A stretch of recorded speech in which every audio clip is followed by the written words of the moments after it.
Salam jumpa kembali saudara-saudari Verbum Domini yang terkasih.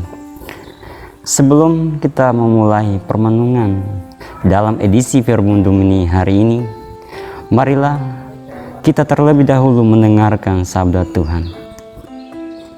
Inilah Injil suci menurut Markus. Pada suatu hari datanglah ahli-ahli Taurat dari Yerusalem dan berkata tentang Yesus, ia kerasukan Beelzebul. Ada juga yang berkata, dengan kuasa penghulu setan ia mengusir setan. Maka Yesus memanggil mereka, lalu berkata kepada mereka dalam perumpamaan, bagaimana iblis dapat mengusir iblis? Kalau suatu kerajaan terpecah-pecah, kerajaan itu tidak dapat bertahan. Dan jika suatu rumah tangga terpecah-pecah, rumah tangga itu tidak dapat bertahan. Demikianlah juga kalau iblis berontak melawan dirinya sendiri, kalau ia terbagi-bagi, ia tidak dapat bertahan, malahan sudah tamatlah riwayatnya. Camkanlah, tidak seorang pun dapat memasuki rumah seorang yang kuat untuk merampas harta bendanya, kecuali kalau ia mengikat lebih dahulu orang kuat itu. Lalu barulah ia dapat merampok rumah itu.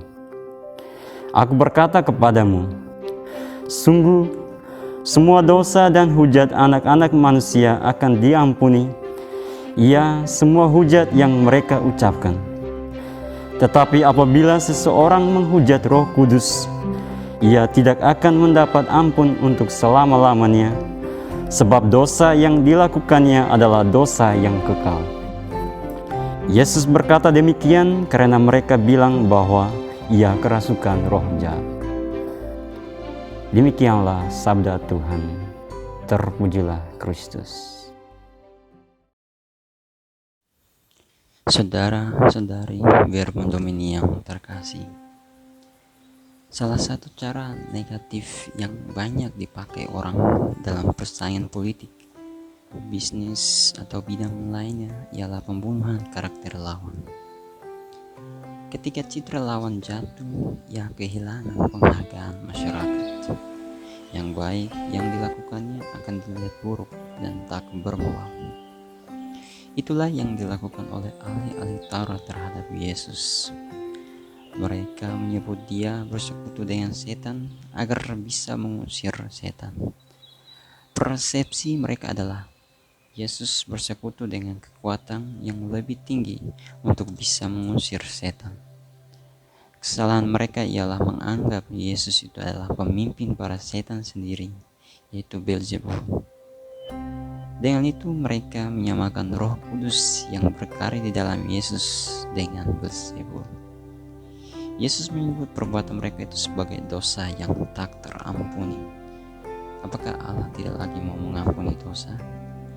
Tentu saja Tuhan tetap mengampuni, tetapi mereka yang menutup pintu hati terhadap Roh Kudus seperti yang dilakukan oleh ahli Taurat di atas akan kehilangan daya untuk mengenal Roh Kudus dan kebenaran yang diwahyukannya. Sebaliknya, kegelapan yang menguasai hati mereka akan membuat mata mereka hanya bisa melihat menurut lensa kegelapan, sehingga kebaikan dan kebesaran Tuhan sekalipun akan dilihat sebagai buah karya kegelapan. Inilah situasi di mana orang akhirnya berada dalam keadaan terkutuk dan melihat jalan keluar. Seruan-seruan keras Yesus Kristus, kritikan-kritikan tajam kepada golongan tertentu sesungguhnya bersumber dari kerinduan agar orang-orang ini secara sukarela mau berubah dan membaharui diri. Pada sisi lain, keterbukaannya pada orang-orang berdosa, kaum miskin dan marginal, serta belas kasih dan kebaikan kepada orang-orang yang menderita juga mempunyai tujuan yang sama, agar mereka tetap memelihara pembaharuan diri yang sudah diupayakannya. Inilah yang perlu disadari oleh semua orang beriman, bahwa kita berada di jalan yang sama menuju Tuhan di bawah bimbingan Roh Kudus. Maka jagalah suara hati, kenalilah penyertaan Tuhan dalam peristiwa sesederhana apapun, dan belajarlah bersyukur kepada Tuhan dalam setiap peristiwa hidup kita. Semoga